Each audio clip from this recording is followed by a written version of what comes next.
되시기를 바랍니다. 예, 군대에도 유행가가 있습니다. 군대 유행가 중에 제일 인기 있는 유행가 뭔지 아십니까? 그래요. 그래가지고 오늘 우리 실로암 한 겁니까? 우리 경도 내일 입소하는데 오늘 실로암을 찬양을 해가지고 우리 경도를 환송하는 마음으로 찬양한 건가 이런 그런 겁니까? 감사합니다.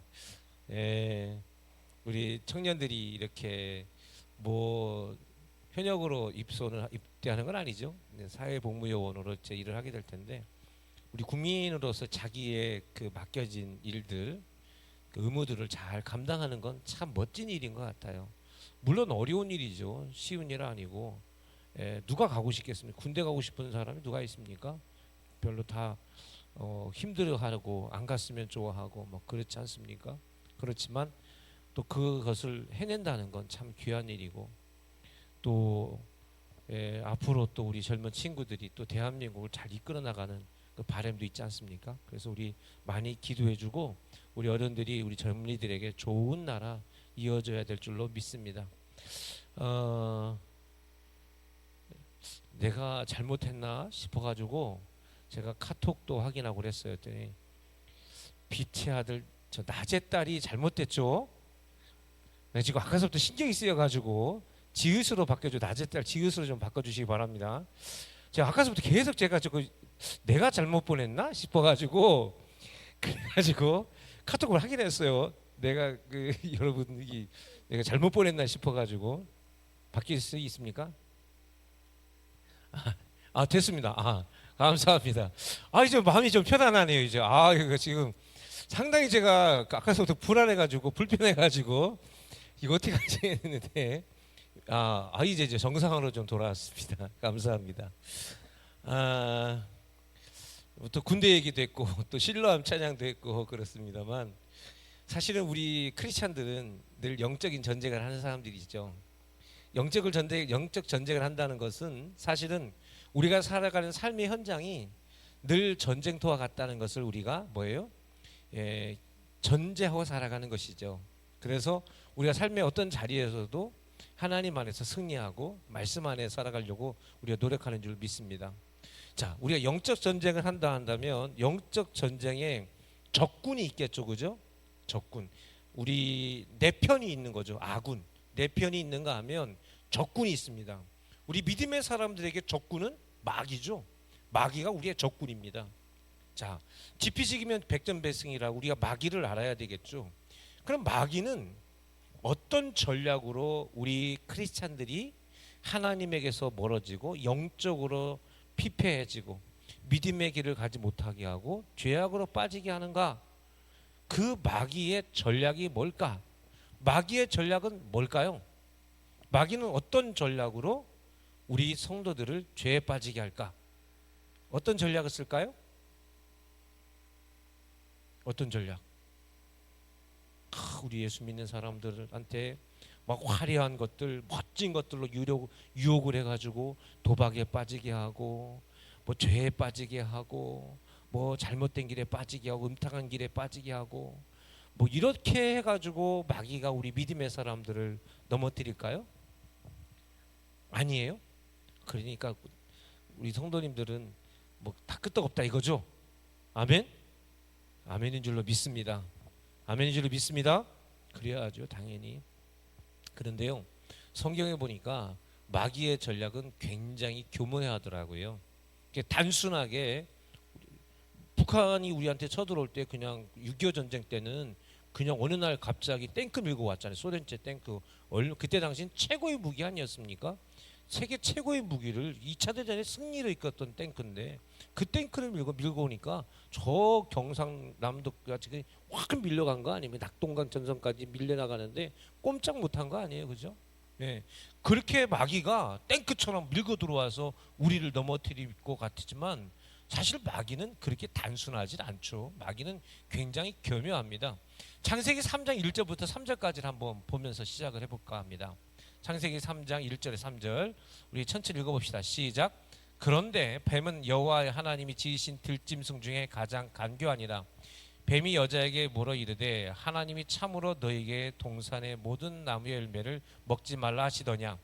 여자가 뱀에게 말하되 동산 나무의 열매는 우리가 먹을 수 있으나, 넘어가서 시작. 동산 중앙에 있는 나무 열매는 하나님의 말씀에 너희는 먹지도 말고 만지지도 말라 너희가 죽을까 하노라 하셨느니라. 아멘.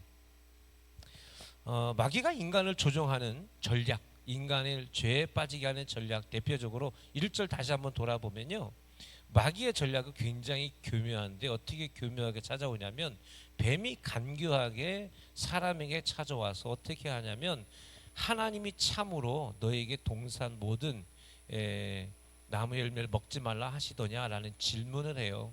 그러니까 마귀의 전략은 뭐였냐면 하나님의 말씀으로 다가오더라는 겁니다. 무서운 거죠.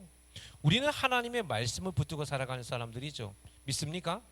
하나님의 말씀을 붙들고 살아가는 사람이고 하나님의 말씀 가운데 살아가는 줄로 믿습니다. 우리의 삶의 중요한 건 하나님의 말씀이죠. 그래서 하나님의 말씀에 따라 살아가려고 우리가 노력하지 않습니까? 그런데 마귀는 뭐예요? 그 하나님의 말씀을 가지고 교묘하게 우리 성도들을 죄에 빠지게 하는 전략을 쓰더라는 겁니다. 그러니 마귀가 얼마나 교묘합니까?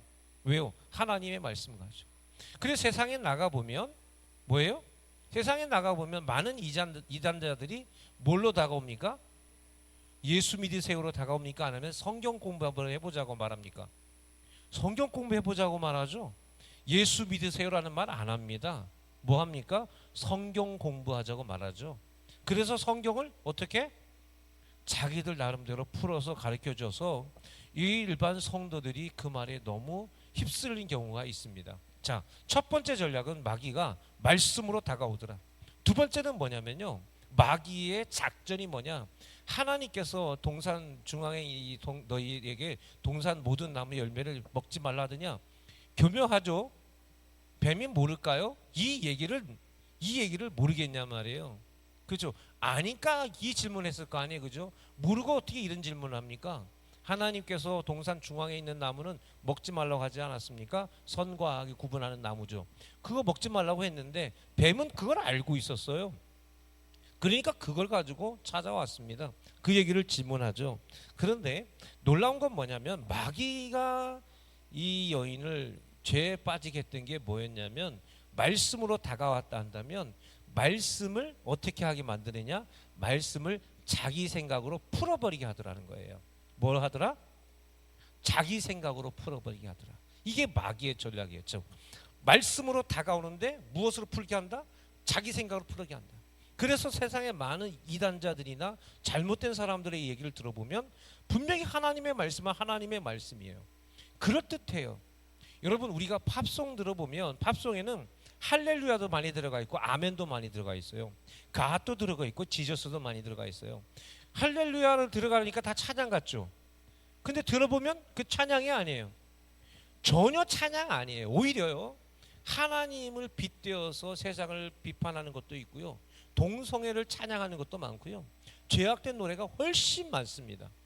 죄악된 노래가 오히려 일반 팝송 중에 뭐 할렐루야 아멘 뭐 이렇게 나오면 아예 이거는 우리가 영어 잘 못 알아듣, 일본 영어도 잘 그냥 들어도 잘 못 알아듣겠는데 노래를 부르면 우리는 우리나라 노래도 무슨 노래인지 모르겠잖아요. 그죠? 우리나라 노래도 무슨 말인지 잘 못 알아듣겠는데 영어는 알아듣습니까? 근데 죄악된 말이 참 많거든요. 말씀인 것처럼 보이지만 말씀이 아닐 때가 많고요, 말씀을 가장해서 뭐예요? 우리의 생각으로 말씀을 판단하게 하는 것이 뭐다? 마귀의 조종 방식이다. 하나님의 말씀을 말씀대로 받아야 될 줄로 믿습니다. 말씀을 있는 그대로 말씀으로 받게 해야 되는데 어떻게 하는 것? 자기 생각으로 판단하고 믿게 하는 것이 뭐더라? 마귀의 전략이더라. 그래서 내가 하나님의 말씀을 있는 그대로 받아들이고 있는 그대로 순수하게 믿는 믿음을 달라고 기도해야 돼요. 할렐루야.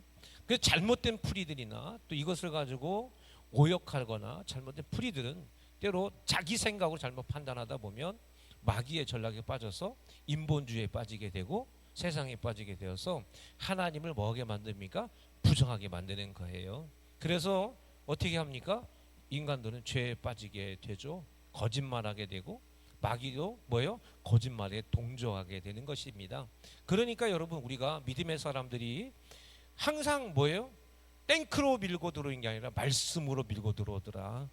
말씀으로 뭐 어떻게 하게 하더라? 말씀 그대로 믿게 하는 것이 아니라 뭐 하게 하더라? 자기 생각으로 판단하게 하더라는 것, 우리가 이것을 통해서 우리 하나님의 말씀이 있는 그대로 믿는 여러분 될 수 있기를 주의 이름으로 바랍니다. 자, 우리는 데살로니가 전서의 말씀을 하고 있는데, 아무런 준비 없이 살아가는 사람들에게 주님의 재림은 멸망의 날이다. 갑작스럽게 도둑같이 임하는 멸망의 날이다라고 바울은 말했습니다. 그런데 지난 시간에는 뭐예요?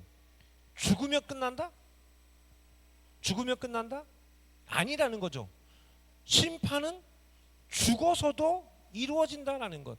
그래서 사람들, 우리가 꼭 기억을 해야 되는 건 죽으면 끝나는 일이 아니다라는 것을 우리가 확실하게 믿기를 주의 이름으로 바랍니다.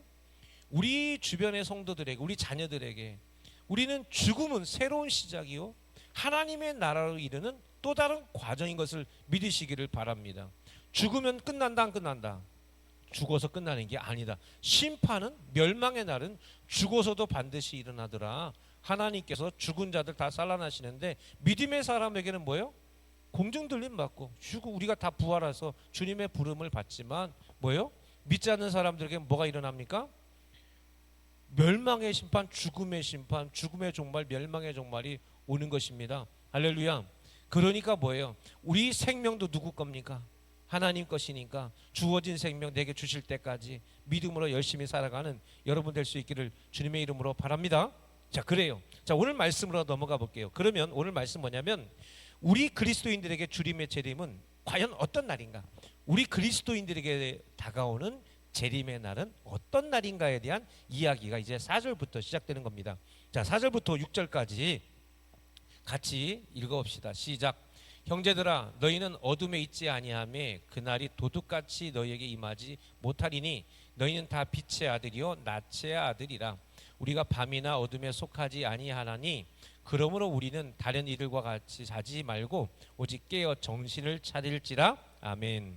자, 여러분, 여기에 보면 어둠에 있지 아니하며 그날이 도둑같이 너에게 임하지 못하리니라고 돼 있죠, 그죠? 2절에 가면 이렇게 돼 있어요. 2절, 우리가 그전 읽었던 2절 말씀입니다. 같이 읽어볼까요? 시작. 주의 날이 밤에 도둑같이 이룰 줄 너희 자신이 자세히 알기 때문이다. 여기에는 뭐라고 돼 있어요? 주의 날이 도둑같이 온다라고 되어 있죠. 그런데 오늘 본문은 뭐라고 돼요? 도둑같이 임하지 못한다라고 되어 있죠. 그날이 도둑같이 너희에게 임하지 못한다라고 되어 있습니다.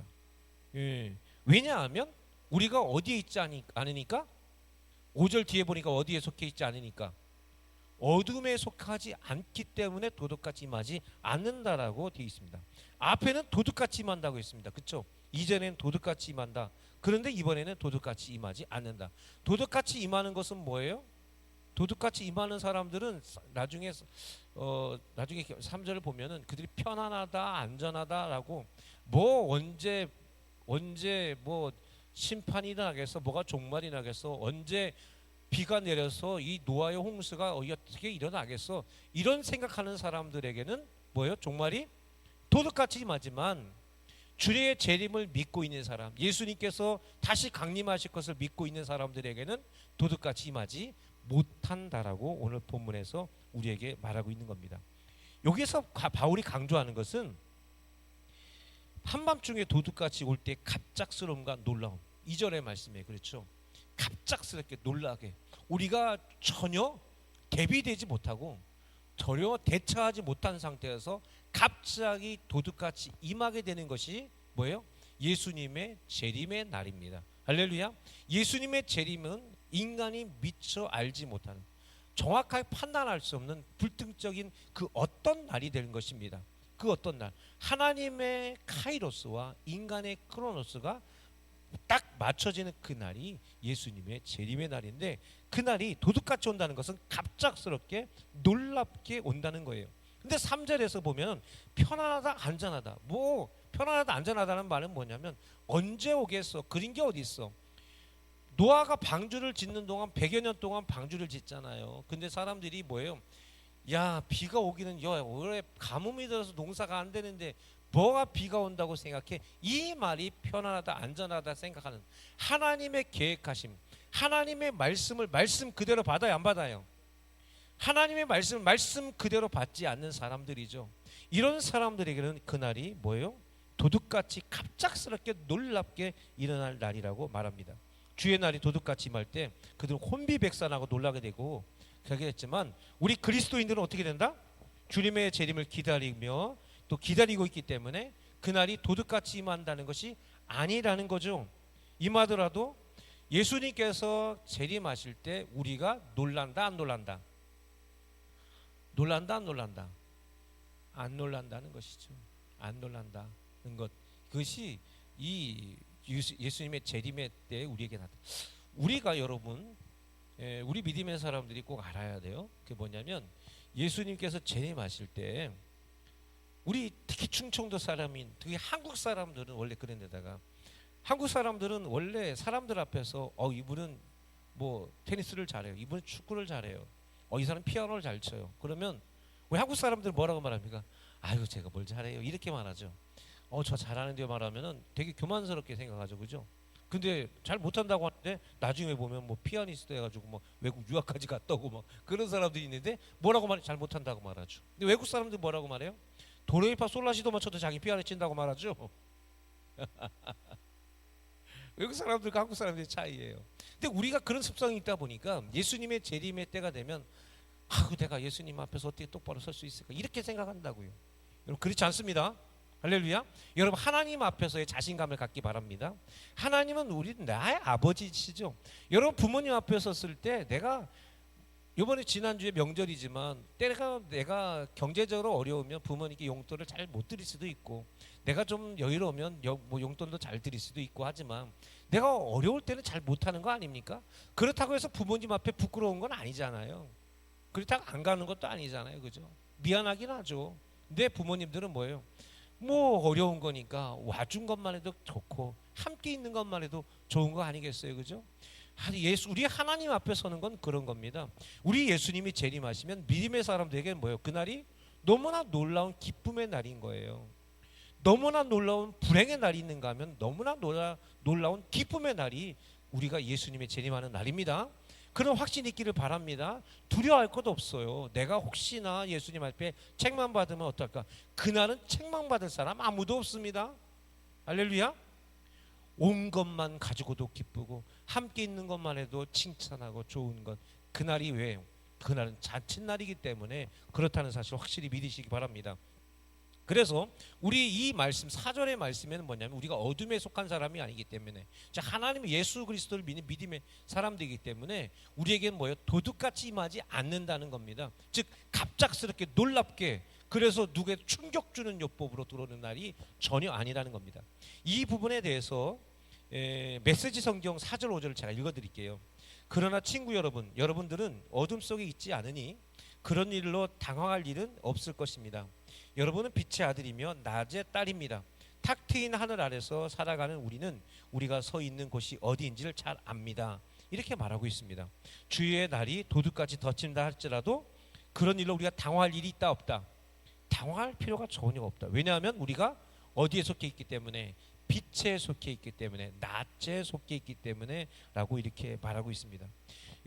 도둑이 드는 것은 요새는 좀 뭐 어떻게 뭐라고 말씀 못 드리겠지만, 사람들이 도둑질하는 건 누구 모르게 하죠. 어두운 데서, 캄캄한 데서 범죄가 저지르고 지게 되는 겁니다.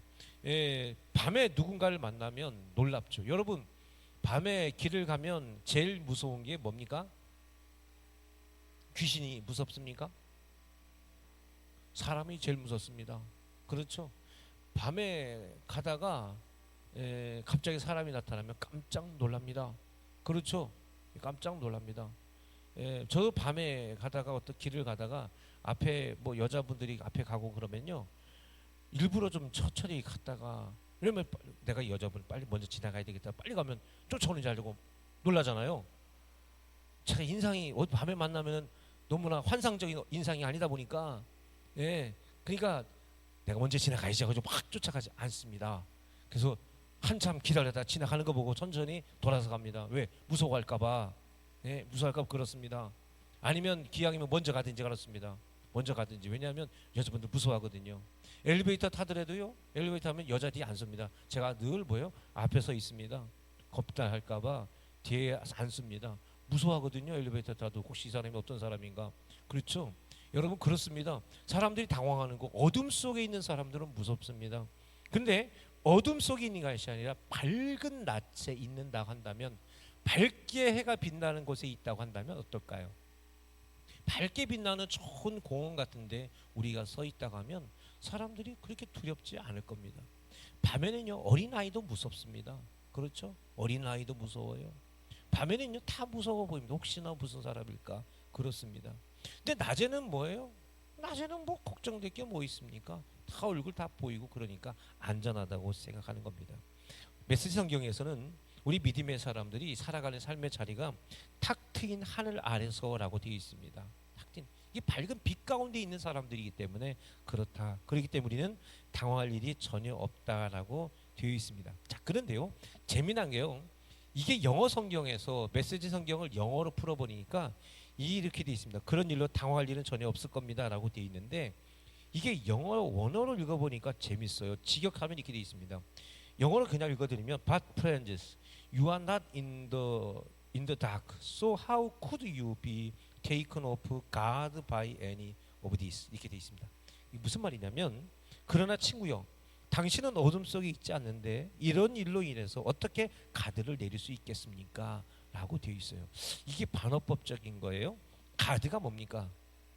가드라는 게 뭐냐면, 권투 선수가 팔을 이렇게 올려서 자기 얼굴을 가리고 있는 게 가드 올린다고 돼 있어요. 권투 선수들은 두 팔을 딱 이렇게 올려서 자기 얼굴을 가리죠. 그래서 상대방 선수가 때릴 때 이 두 팔로 이렇게 막아내지 않습니까? 이게 선수들이 힘이 빠지게 되면은 요게 내려와요. 그럼 이게 내려오게 되면은 뒤에 있는 자기 그 감독이 어떻게 합니까? 가드 올려 그런다고요. 왜? 이거 내려가면 맞거든요. 이게 내려가면 절대 안 되는 거거든요. 근데 오늘 본문에는 뭐라고 했냐면, 우리가 이런 일로, 즉 예수님의 재림하는 것 때문에, 우리 이 재림 때, 즉 그 도둑같이 온다는 그날 때문에 우리 믿음의 사람들이 가드를 내릴 수 있습니까? 라는 이야기를 해요. 굉장히 반어법적인 얘기입니다. 이게 무슨 말이냐면요, 이기는 겁니다. 우리가 마치 주님의 재림을 언제나 준비하고 있는 사람들에게는 결코 당황스럽지 않은 날이고 놀랍지 않은 날이기 때문에 언제든지 전투 준비가 되어 있다라는 표현으로 가드가 올려 있다라는 겁니다. 그러면서 데살로니가 교회 성도들에게 우리는 어떤 사람이냐, 5절 보니까 빛의 아들이요 낯의 아들이라고 돼 있죠. 근데 오늘 주제 제목은 뭐였어요? 빛의 아들이요 낯의 딸이라고 돼 있죠. 그래서 제가 이렇게 표현한 건 뭐냐면, 빛의 아들, 낯의 아들이라면, 아들이라는 것은 남성형입니까? 여성형입니까? 남성형이죠, 그죠? 근데 저 부분이 아들이 그냥 아들, son의 의미가 아닙니다. 영어에서는 children이라고 되어 있는데요, 저게 휘오스, 언어에서는 휘오스라고 되어 있는데 이게 자손을 의미합니다. 자손. 그래서 빛의 자손, 낯의 자손 이렇게 되어 있어요. 근데 이것이 그냥 자손이지만 원어에서는 아들로 되어 있습니다. 그러니까 원어 그대로 풀이하다 보니까 아들이라고 표현되어 있지만, 이 본문은 아들이면서 곧 자손을 의미할 때 이 휘오스라는 말을 쓰게 되는 거예요. 그러니까 빛의 아들이요 낯의 딸이라고 제가 표현한 것은 믿음의 사람들, 남녀노소 모두를 말하는 겁니다.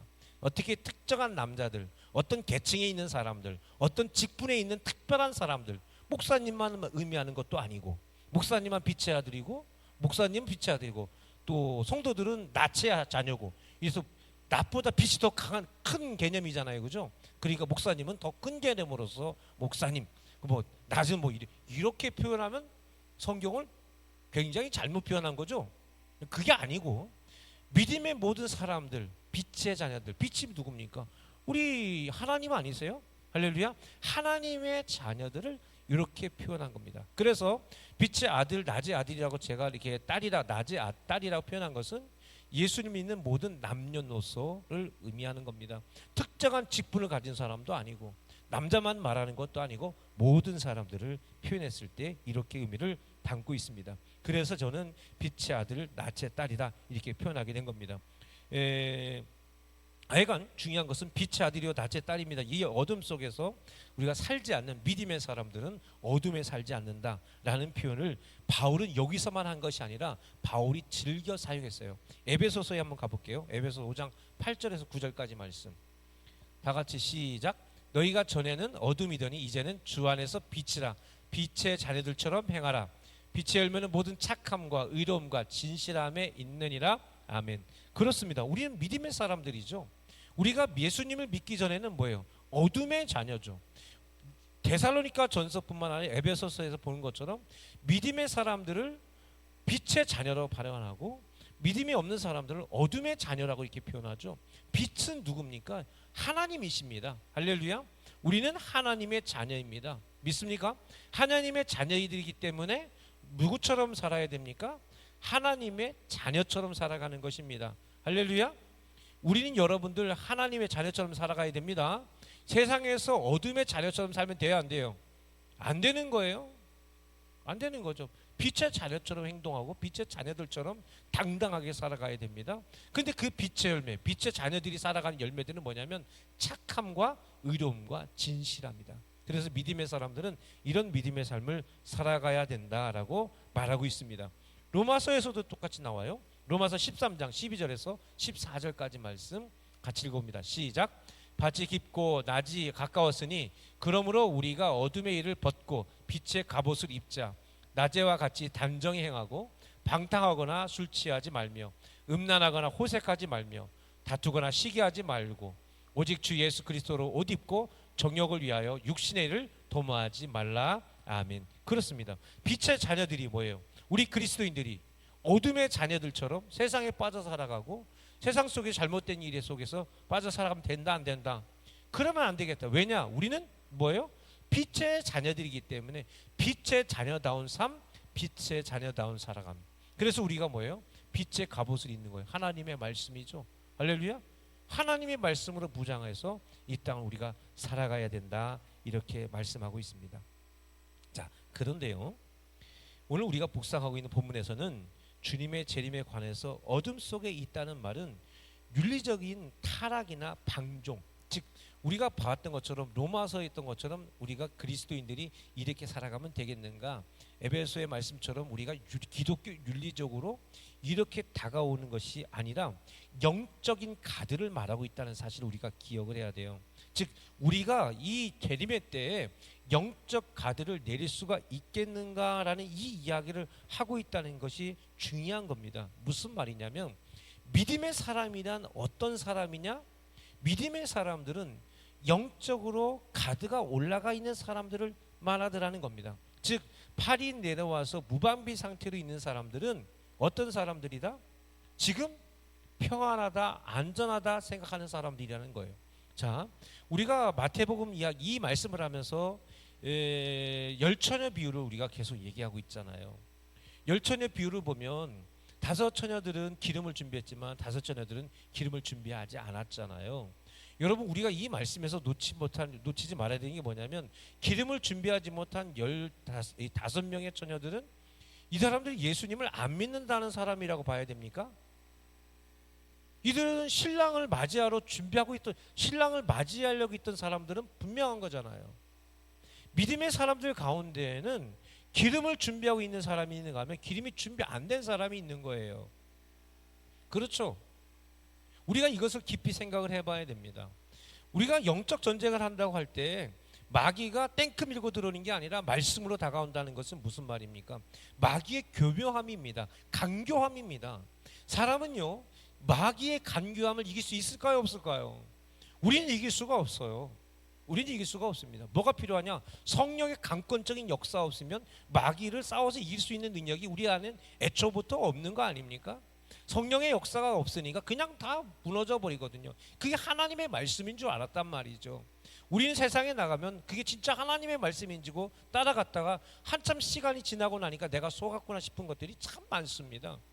자, 이 말씀의 마지막에 뭐예요? 우리가 영적 가드를 내릴 수 있겠느냐라는 이야기를 하는 것은 뭐냐면 우리 믿음의 사람들, 즉 예수님의 재림이 도둑같이 임하지 않는 이유는 뭐냐면 늘 우리가 영적으로 뭐예요? 무장되어 있기 때문인 줄로 믿습니다. 할렐루야. 우리가 항상 뭐가 되어 있다? 영적으로 무장되어져 있기 때문에. 왜? 우리는 영적 전쟁을 하고 있는 사람들이기 때문에 항상 영적으로 무장되어 있는 거예요. 가드가 올라가 있는 거예요. 언제든지 어떤 주먹이 날라와도 막아낼 수 있고 그 방어해내서 또 다른 주먹이 나가서 상대방을 공격할 수 있는 그런 준비가 되어 있단 말입니다. 그래서 오늘 4절부터 6절까지 말씀에서는 그겁니다. 우리가 무장하고 있기 때문에, 우리가 주님의 재림을 준비하고 있기 때문에 주님께서 도둑같이 임한다 할지라도 우리가 놀란다 안 놀란다? 전혀 놀랄 일이 아니라 당연한 것으로 되어져서 우리는 오히려 그날이 기쁨의 날이요 복된 날이 된다는 사실들입니다. 자, 그래서요 다시 한번 5절과 6절을 보면 이렇습니다. 5절 6절을 다시 한번 보세요. 너희는 다 빛의 아들이요 낮의 아들이다.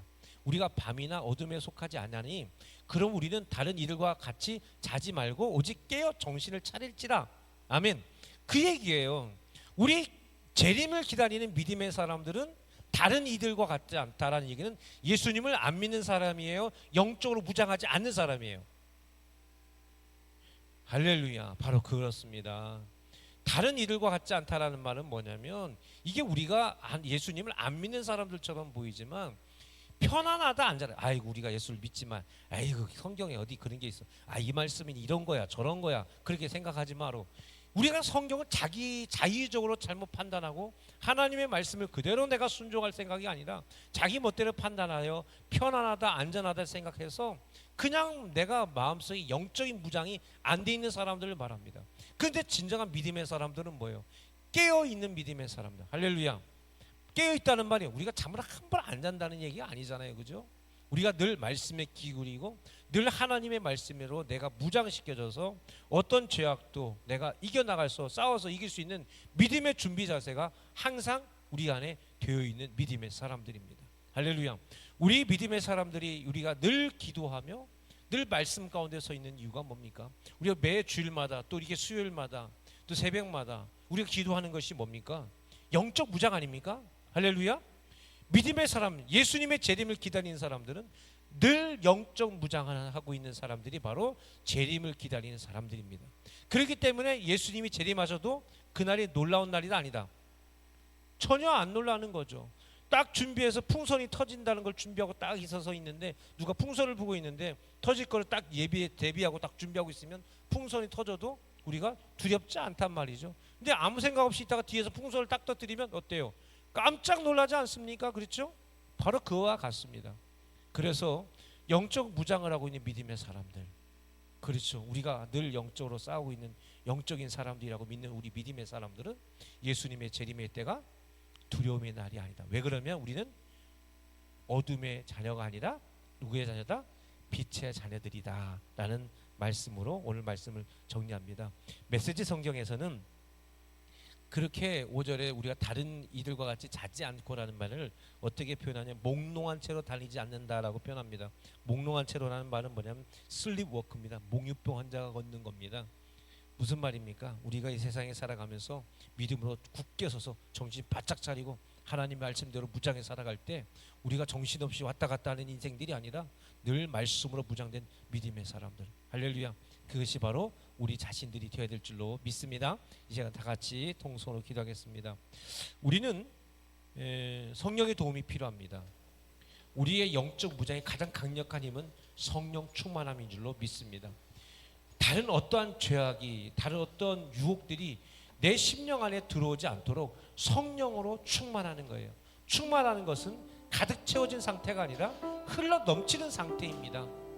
우리가 영적인 전쟁을 하고 있는 믿음의 사람인 줄 믿고 우리가 강력하게 이 세상과 싸워서 이긴다는 믿음을 가지고 살아갈 때 우리가 승리하는 믿음의 사람이 될 줄로 믿습니다.